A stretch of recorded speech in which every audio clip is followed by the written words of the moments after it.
segera laporkan ke petugas kesihatan.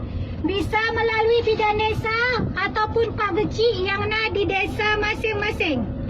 Perbanyak minum ataupun konsumsi bahan makanan yang mengandung kurkumin. Kata bahan makanan yang mengandung kurkumin yang kontak serai. Yang kedua jahe, yang kelih kunyit. Jadi cara nak olah ji, necok serai, necok 5 cm jahe dan necok 5 cm kunyit. Nerebus secara bersamaan dan bisa nejib ke igrah rana. Nejib sekali rebus untuk siura dan seandainya punya nejib ke singa, nerebus 3 ton. Jadi Bapak Ibu jangan terlalu khawatir dan terlalu ya dengan penyakit virus corona.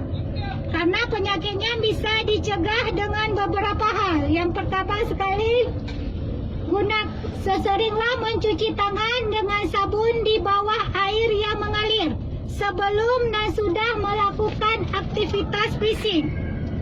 Gunakan masker apabila Bapak Ibu dalam keadaan batuk dan pilek. Kata Ibu juga